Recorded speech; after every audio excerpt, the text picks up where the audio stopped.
আজকে আমরা গুচ্ছভুক্ত 19টি বিশ্ববিদ্যালয়ের বি ইউনিটের রেজাল্ট দিলাম।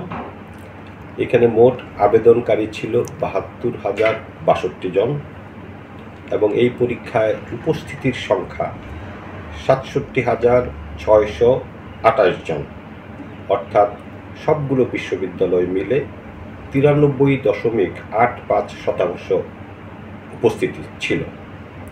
অনুপস্থিত ছিল 4,434 জন, এটা হচ্ছে শতকরা হার হচ্ছে 6.15% শতকরা হারে। এবং কৃতকার্য পরীক্ষার্থীর সংখ্যা যারা 30% এবং অ্যাবাভ মার্ক পেয়েছে, অর্থাৎ এলিজিবল স্টুডেন্টের সংখ্যা হচ্ছে 31,641 জন, 46.79% পাশ করেছে।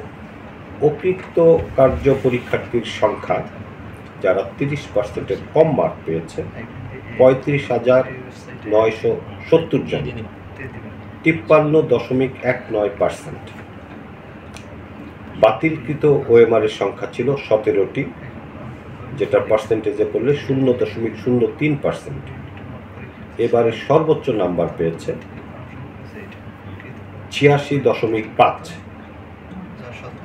এর নাম হচ্ছে ইমন দাস, সে পেয়েছে 86.5 এবং সর্বনিম্ন নাম্বার পেয়েছে -11। এই হচ্ছে আপাতত রেজাল্ট। প্রত্যেক স্টুডেন্ট তার ওয়েবসাইটে গিয়ে লগ ইন করে তার নিজ নিজ রেজাল্টটা দেখতে পাবে। এটা পাবলিকলি সবাই হয়তো দেখতে পাবে না, কিন্তু নিজ নিজ রেজাল্টটা দেখতে পাবে। এবং আমরা এবারের রেজাল্টেও সন্তোষ প্রকাশ করছি। যারা কৃতকার্য হয়েছে সবার জন্যই শুভকামনা থাকবে। যারা হতে পারেনি তারা সামনে নিশ্চয়ই অল্টারনেটিভ খুঁজবে এবং অন্য কোনো ভালো জায়গায় চেষ্টাও করবে, তাদের জন্য আমাদের শুভকামনা থাকবে। আর সাংবাদিক যারা এখানে কাজ করেছে আমাদের ক্যাম্পাসের কিংবা বাইরের, সবার প্রতি কৃতজ্ঞতা। তারা সুন্দরভাবে আমাদের এই খবরগুলিও প্রকাশ করেছে। বিশেষ করে আমাদের স্টুডেন্ট যারা আছে তারাও আমাদের সাথে ছিল।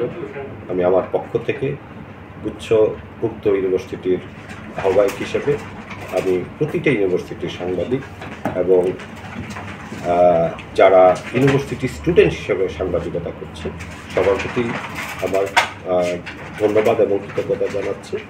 এবং তোমরা আমাদের সাথে ছিলে, প্রচার করেছো, আরও প্রচার করবে। পরীক্ষাটি যেন সুষ্ঠুভাবে সম্পন্ন হয়, তোমাদের সহযোগিতা আমরা সবসময় চাইব। ধন্যবাদ সবাই। স্যার, ইমন দাস কোন প্রতিষ্ঠানে ছিল?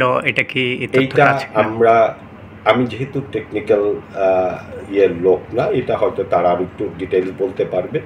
এটা হয়তো পত্রিকারা যারা খুঁজে বের করবে যে আসলে কে। আমাদের কাছে যে তথ্য থাকে তাতে তার ইনস্টিটিউশনের নামটা আমরা দেখতে পাই না, আর ডিটেলসে গেলে দেখতে পাই। সেটা অনেক ডিটেলসের ভিতরে সময় সাপেক্ষ ব্যাপার, এটা বের করা যাবে না তা না।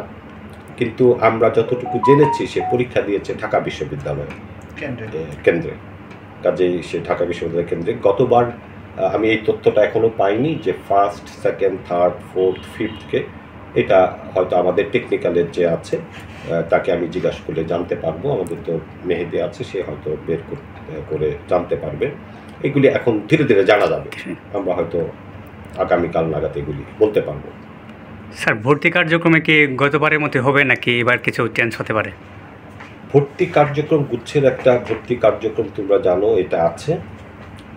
আমরা এবার যেটা চেষ্টা করব, গুচ্ছ সাধারণত যেটা নিয়ে সবাই প্রশ্ন করে যে অনেকগুলো মাইগ্রেশন হয়, আমরা এবার চেষ্টা করব 3টা মাইগ্রেশন প্রথমে দিব আমরা গ্র্যাজুয়ালি, এবং 4র্থটা দিয়ে আমরা শেষ করার চেষ্টা করব। গতবার 7টা মাইগ্রেশন ছিল, আমরা কমিয়ে এনে আমরা ক্লাস যেন দ্রুত শুরু করতে পারি সেই চেষ্টাটা অব্যাহত থাকবে। এবার সোফার আমি এতটুকু বলতে পারি, এখন পর্যন্ত আমরা সন্তুষ্ট যেভাবে এগিয়েছে, এবং উপস্থিতির হার প্রতিটা পরীক্ষাতেই অ্যাবাভ 90, এবং এটা একটা আনবিলিভেবল ঘটনা যে এত পার্সেন্টেজ অফ পরীক্ষার্থী পরীক্ষা দিচ্ছে এবং সুষ্ঠুভাবে প্রতিটা কেন্দ্র থেকে আমরা যা ইনফরমেশন পেয়েছি মোটামুটিভাবে প্রতিটা কেন্দ্রেই শৃঙ্খলভাবে সুষ্ঠুভাবে পরীক্ষা হয়েছে। বাচ্চাদের কোনো হয়রানি হয়নি, আমাদের এরকম কোনো খবর আসেনি। ধন্যবাদ sir. Thank you very much. Sir আমরা